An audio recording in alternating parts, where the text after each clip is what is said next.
Nobody covers the NFL like the Houston Chronicle's John McClain. He is so kind with his time to join us today. You could follow him on Twitter at McClain_on_NFL. He's on the JohnstonRVCenter.com hotline. Good morning, John. How are you?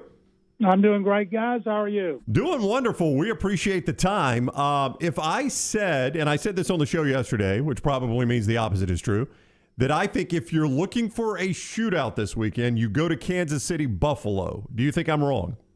No, absolutely, because of the way those teams played in the wild card round and their decisive victories over New England and Pittsburgh, and specifically the way Josh Allen and Patrick Mahomes played. I think the only thing that could derail that prediction would be if there were wind and snow. And right now it's supposed to be cold, bright sunshine. This is the game I'm most fired up to see in a weekend that is traditionally the best and most competitive of the playoffs.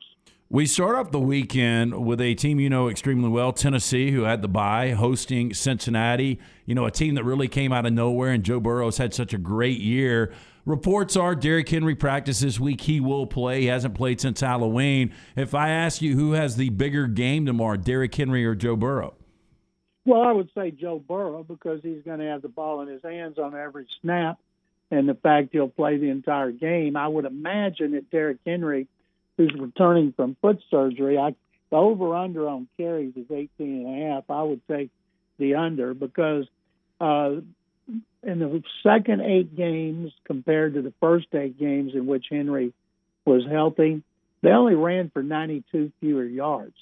So Mike Vrabel has the mindset of running the football, controlling the clock, keeping the defense fresh, and it doesn't matter if it's Derrick Henry or Deontay Foreman or Dontrell Hilliard, and they're going to run the ball. And Ryan Tannehill is so much better when he's got Henry back there because of the play action. You got Deontay Foreman back there. No offense to Deontay, who started his career with the Texans, but defensive players don't stop and stare when it looks like he's going to get the ball. But with Henry back there, it makes their play action game even better. A.J. Brown, who's been hurt a lot this year, Julio Jones been hurt a lot this year. They've been healthy at the end of the season. So the Titans go into this game in better shape physically than any time since early in the season. And of all the players that are going to be on the field this weekend, Derrick Henry is the one I'm the most interested in. And I'll tell you a stat. The Bengals have more touchdowns outside the red zone than any team in the league. And the Titans have a good defense. They've got to shut down Joe Mixon, force Burrow to throw. They're the only team in the league that has 3 players with at least 8 sacks. That would be Harold Landry, Jeffrey Simmons, their terrific defensive tackle, and then Denico Autry. And if they've got to play a lot of coverage, I'm guessing 2 deep coverage, to keep Jamar Chase plus Tyler Boyd, T. Higgins from getting down the field. That's the way they play. They're fun to watch because they're a big play offense, but it's this contrasting styles of offense in this game is going to be so intriguing to watch. I know it's so new that there are still a ton of Raider fans in Oakland, even though it's in Vegas now. Are there still any Titan fans in Houston now that there's a new team there a few years back, or is that just old hatred now with this Titans organization? It's strange because this should be a heated rivalry, and it's not. People don't hate the Titans. They hate the Colts. They hate the Jaguars. And I don't really know why, other than they haven't played in the playoffs. They haven't played a lot of games that came down to the playoffs when the Texans are winning 4 division titles in 5 years under Bill O'Brien and going to the second round of the playoffs. The Titans weren't any good. Now the Titans are good again, and the Texans are terrible. But there are Titans fans here who are Oilers fans. A lot of my friends are, and they may not dislike the Texans. They're like 1 and 1A. But right now, everybody here is so down on the Texans. They like everybody but. Are you surprised at Ryan Tannehill's career in the National Football League? Because you were able to see him a little bit in college there at Texas A&M. Are you surprised he's a NFL playoff quarterback with a number 1 seed? He started as a wide receiver at A&M, and a lot of people are surprised he runs as well as he does. I think he had 7 touchdowns rushing this season. And then in Miami, he was up and down. He had injury issues after being a number one pick. And I did a charity event in Nashville where I've been doing radio for 25 years with John Robinson, and I told him, I said, when you made that deal for Tannehill, that may be the best deal that you've done. And I only thought that because if he could stay healthy, and anybody that plays with Derrick Henry is going to be able to have an advantage when it comes to play action. And Tannehill's been in the best in the league at it when he's had Henry in there. And when he's had to win a few games, like the Texans almost beat them this season, lost by 3 when the Titans had to win to secure home field advantage, he took over. And I'm really eager to see how he plays. In the first game in which they lost to the Texans at Nashville, he threw 4 interceptions, which is his high, maybe his career high, I know, with the Titans. So, but he is a much better quarterback, as he showed the last 2 years when Derrick Henry is in the lineup.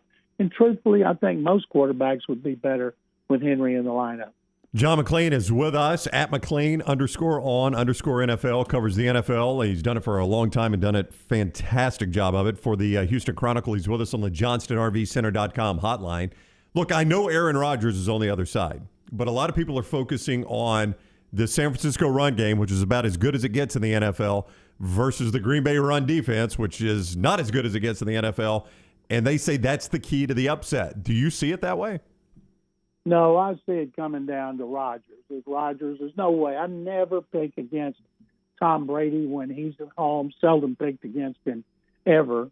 And I don't pick against Patrick Mahomes at home, and I don't pick against Aaron Rodgers at home. And most of the time I'm right. But, he's 0-3 against the 49ers. But you think about, okay, Elijah Mitchell and Deebo Samuel. It's not Samuel as the main runner. It's Elijah Mitchell. A rookie who's done a terrific job. But if you think about Jimmy Garoppolo versus Aaron Rodgers, there's no way you would pick Garoppolo over Rodgers as a quarterback. I think the Packers, who have been in the championship game the last 2 years, third time's going to be a charm. It's amazing that Aaron Rodgers is going to win another MVP award, but he's only won 1 Super Bowl, only been to 1 Super Bowl, and it's time that he goes to a second. John, you said you never pick against Tom Brady at home. He's at home this weekend, divisional round against the Rams. He's won 9 consecutive divisional round matchups. They're only a slight 2.5-point favorite. The Rams handled them pretty easily earlier in September. I take it you like Tampa in this matchup? Never bet against them. A lot of people are picking the Bills and the Rams to win on the road, and they might. Traditionally we have some upsets when the teams are close, but no way I'm picking against Brady. Even though he doesn't have all his receivers. I haven't been picking against him till after he won that first Super Bowl. And this is why Sean McVay is under more pressure and Matthew Stafford under more pressure than any coach and player going into the playoffs, because McVay traded all those high draft choices for veteran players. And when they beat the Bucs early on, they didn't have Von Miller. They didn't have Odell Beckham Jr. They didn't have injured running back Cam Akers. They've got them all now.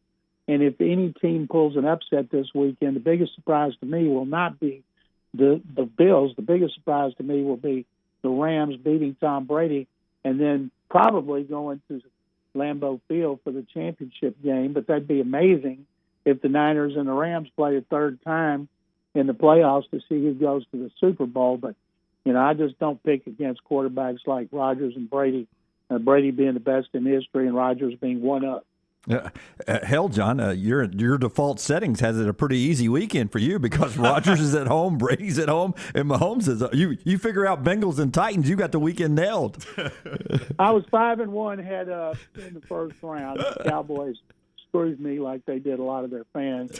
And I thought this weekend I took the underdogs on the road, but picked the home teams to win. I figure I'll get one of them right. Hey, if you had Jerry Jones's money, could you run the Cowboys better? Well, Jerry's got 3 Super Bowl rings, and Jerry's in the Hall of Fame, and so right now, when they have a lot of talent, it's ridiculous what happened to them at the end of the game.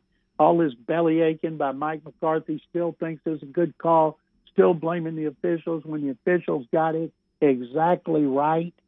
Only an idiot would not understand the rules. If Dak Prescott had gone down sooner, if he'd handed the ball to the umpire instead of his center, and if he'd have had the wherewithal to do that, that split instant would have gotten him another play.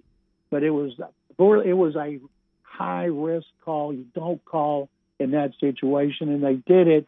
And because the way McCarthy has handled it since the game, I don't think Jerry Jones is going to fire him after 2 seasons. But, man, going into next season, will there be any coach's seat hotter than Mike McCarthy? Maybe Matt Rule and Cliff Kingsbury. They'll all be trying to sit on that same seat. They'll do a lot of squatting because it'll be too hot. So the Deshaun Watson watch has been really, really quiet. What's the latest? There's no change in Deshaun Watson. Nobody can do anything before March 16th, and I've seen a lot of national media saying Texans hope to have a deal by March 16th, and I'm thinking, yeah, and I'd like to lose 100 pounds by March 16th. And neither one of them's going to happen because, number one, he still hadn't settled his 22 civil suits. Well, the Miami deal was ready to go for 3 1s, a 3 and a 5. Nick Casario had been asking for 3 1s and 2 2s, and it was ready to go. And then Stephen Ross, the owner, who did want Deshaun Watson, despite some national media reports that said it was all Brian Flores, he said, well, I want him to get those suits settled. And that was on Thursday before the Tuesday deadline. So Watson, for the first time, told his attorney, all right, let's do it. But they only got 18 of the 22. They couldn't meet the deadline of 3 Central. And so everything went on the back burner.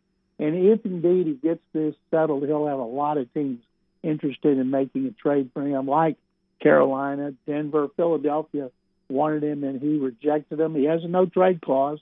He said, the only place I'm going is Miami, and everybody took that to mean Brian Flores. And if Brian Flores talked to him, that's tampering and illegal. Most people figure it's because, if you got millions and millions of dollars and you can live in South Florida on Star Island or water with your pool by the ocean or the Gulf, whatever Gulf, and then you can have a big boat, why wouldn't you want to live there? Most would. And so he'll crank up again, and there'll be other teams interested as well. John, if we could ever take you to your favorite restaurant and buy your favorite meal, where would that be and what would it be? Oh, gosh, guys, I live in the number 2 food capital of the country behind New York City. It would depend on what kind of mood I was in, Mexican food, barbecue, steak, Chinese. I like them all, and I look like I like them all. He is John McClain. Follow him on Twitter at McClain_on_NFL. John, thank you for the time. Always great talking with you. We appreciate it. My pleasure, guys. Thank you for having me, and have a great week. You too, man. Take care. John with us on the JohnstonRVCenter.com hotline.